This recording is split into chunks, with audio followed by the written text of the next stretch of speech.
Well, our Oaks Day wouldn't be complete without the woman who greets the winner at the end of the Kentucky Derby, Donna Brothers, who is a fabulous jockey. She's also been in all kinds of training and grooming and had her own career, in addition to being the analyst at the end of the show and the interviewer of the winner of the Kentucky Derby. Donna, welcome to the show. Thank you, Tara. Thanks for having me. We've got a really cute horse behind us. You want to tell us about Blue a little bit? Beautiful horse. Blue's actually the stable pony for Billy Mott's barn. Kenny McCarthy, his assistant, rides him, and he's only 6 years old, which is really young because a lot of the ponies you'll see out there are pretty old, but he's a really cool customer. Yeah. Blue's a good little dude. He's been nibbling on the backs of our heads ever since we got here. And Becca, you know, you were excited about meeting Donna because, well, you guys are the same height. Well, that's true. We are the same height. You always wanted to be a jockey. I've always wanted to be a jockey, and just the horses hearing her name, they all cheer and they hear their name. So you're pretty famous around here, I'd say. I don't know about that, but thank you. I appreciate it. And you are jockey size, so if you want to get into it, just let me know. All I can probably hook you up. We'll talk about your adventures, you know, to get you to this point where you are now.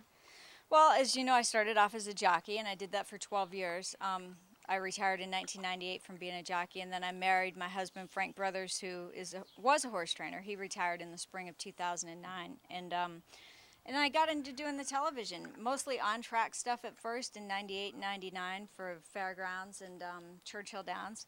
And then in 2000, I started doing the network stuff. Yeah. The big stuff. NBC Sports. And prior to that, I'd done some TVG stuff and a little bit of ESPN stuff, but the NBC stuff is fun. Yeah, it is. To be able to greet the person who's crossing over that finish line first for the blanket of roses, what a fantastic opportunity to just show the world what that rider is thinking, and you know what the rider's thinking because you retired as the second winningest jockey in earnings for females in the entire country. Right. Yeah, you know, it is fun, and like I know all the jockeys so well, and I rode with them, and you know, obviously it's a competitive sport. Exactly. So you're not maybe best friends with every jockey, but no, he says. I can say that without question, whenever a jockey wins, who maybe we never really were very good friends before, their enthusiasm, I mean, just the sheer joy that they exude after winning the Kentucky Derby makes me so happy for them. Because when somebody is just that happy, I mean, what a momentous thing to win the Kentucky Derby. Absolutely. So when anybody is that happy, it doesn't matter if you like them or not. And there's no jockeys that I don't like, but I'm just saying, like, you know, maybe people I hadn't had a rapport with before. I mean, it's an amazing thing to be part of it, like right after the race. It is amazing.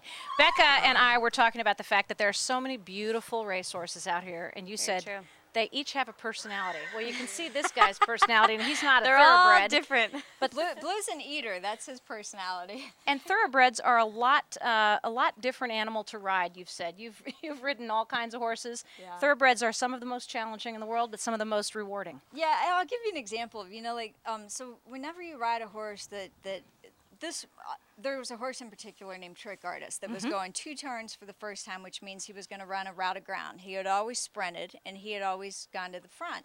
But he really needed to be able to relax in order to get this longer distance. And so in the post-parade, I was real relaxed and, you know, just trying to convey that to my horse. And I had this song going in my mind, but I wasn't singing it out loud because the pony person who leads you in the post-parade was right next to me, and I'm not a very good singer.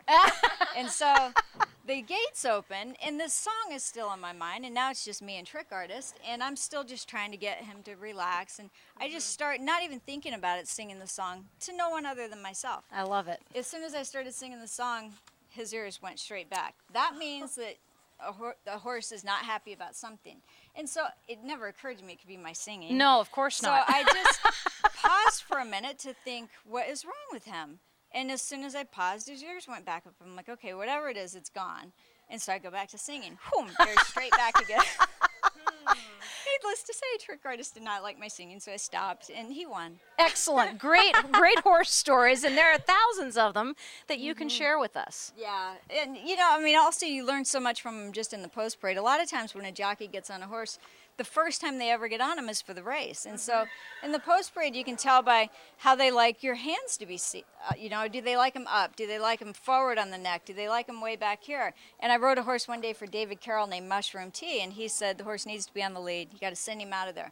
The only way to send a horse is to have your hands up in the middle of their neck. Right. So in the post-parade, I noticed every time my hands were up in the middle of his neck, he pinned his ears. Funny. And I'm like, well, how am I going to send him away from there without? So I had to find a new way. I had to like send him with my hands way back here and just chirping and just tapping him on the shoulder with a stick. And he won it 20-1. Incredible. But his ears were forward and he was happy. So, you know, but it's not just me. All the jockeys do that. I mean, we spend a lot of time figuring out. And luckily they talk to you with their ears, with their head, with their body language. They're nudging.